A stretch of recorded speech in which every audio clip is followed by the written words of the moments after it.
ஒரு சிறிய நகரத்தில் அருண் என்ற சிறுவன் வாழ்ந்தான். அவன் படிப்பில் எப்போதும் தோல்வியடைந்ததால் அனைவரும் அவனை உதாசீனப்படுத்தினார்கள்.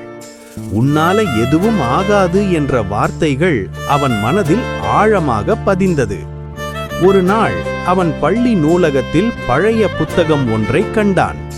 அதில் தினமும் 1 நிமிடம் முயற்சி செய்தாலும் மாற்றம் வரும் என்று எழுதப்பட்டிருந்தது.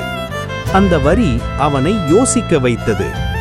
அடுத்த நாளிலிருந்து அருண் தினமும் 1 நிமிடம் மட்டும் படிக்கத் தொடங்கினான். மெதுவாக அந்த 1 நிமிடம் 5-10 நிமிடமாக மாறியது.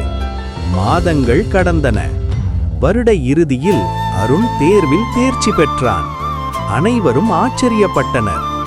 அருண் சிரித்துக்கொண்டே சொன்னான், நம்பிக்கை சிறியதாக இருந்தாலும் விடாமுயற்சி பெரிய வெற்றியை தரும்.